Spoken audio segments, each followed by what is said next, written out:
नमस्कार दोस्तों, मेरा नाम है टैक्स आचार्य सिर जी। मैं चार्टेड अकाउंटेंट हूं। सर, मैंने अपना ITR 1 भर दिया है। मेरी सैलरी की इनकम थी, मैंने ITR 1 भर दिया है।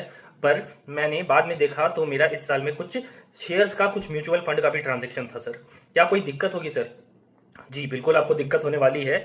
ITR 1 तभी जाता है जब आपका सैलरी का इनकम, एक हाउस प्रॉपर्टी से रेंट का इनकम और अदर सोर्सेज का इनकम होता है।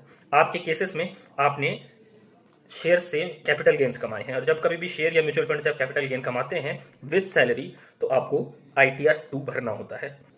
मैं आपको बता देना चाहता हूं कि इनकम टैक्स डिपार्टमेंट कई सारे थर्ड पार्टी से भी डेटा कलेक्ट करता है। ये थर्ड पार्टीज कौन हो सकते हैं? ये CDSL, NSDL, ब्रोकर्स, और हो सकते हैं ये बैंक्स, ये रजिस्ट्रार, प्रॉपर्टी रजिस्ट्री, इन सब चीज़ों का ये डेटा कलेक्ट करता है। उसके बाद इन सारे डेटा से आपका अपलोड किया हुआ ITR को वो मैच करता है। अगर इन डेटा से आपका अपलोड किया हुआ ITR मैच नहीं होता तो वैसे केस में CASS यानी कि कंप्यूटर एडेड स्क्रूटनी सिलेक्शन, यानी कि एक तरीके से सिस्टम जो है आपको स्क्रूटनी के लिए सिलेक्ट कर लेता है। जैसे ही सिस्टम आपको स्क्रूटनी के लिए सिलेक्ट करेगा, आपको सेक्शन 142(1) या सेक्शन 148 के अंदर में एक नोटिस आएगा, जिस नोटिस में आपको जवाब देना होगा कि आपने इन सारे इनकम्स को क्यों छुपाया है।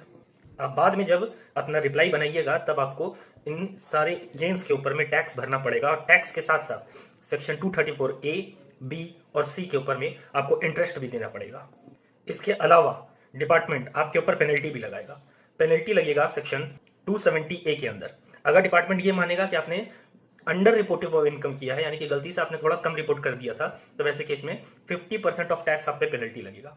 अगर डिपार्टमेंट मानेगा कि आपने जानबूझ के मिस रिपोर्टिंग की है, तो 200% ऑफ टैक्स आपके ऊपर लग जाएगा।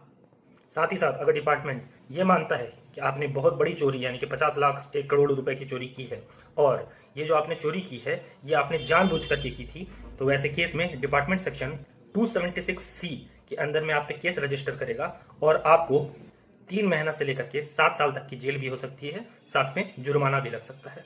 इसलिए मेरी सलाह यही रहेगी कि आपका अगर कोई कैपिटल गेन्स का इनकम है, कोई म्यूचुअल फंड का इनकम है, कोई शेयर से बेचने से इनकम हो रहा है या लॉस भी हो रहा है, तो आप सही ITR अपना फाइल करें। और अगर आपको इसमें कॉम्प्लिकेशंस आ रही है तो आप टैक्स प्रोफेशनल्स जैसे कि किसी CA, किसी अकाउंटेंट या फिर टैक्स आचार्य के पास भी आप जा सकते हैं और अपना ITR फाइल करवा सकते हैं।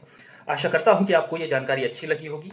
अगर आपको ये जानकारी अच्छी लगी है तो आप टैक्स आचार्य के इस वीडियो को लाइक करें और चैनल को सब्सक्राइब करें। Thank you. टैक्स आचार्य के इस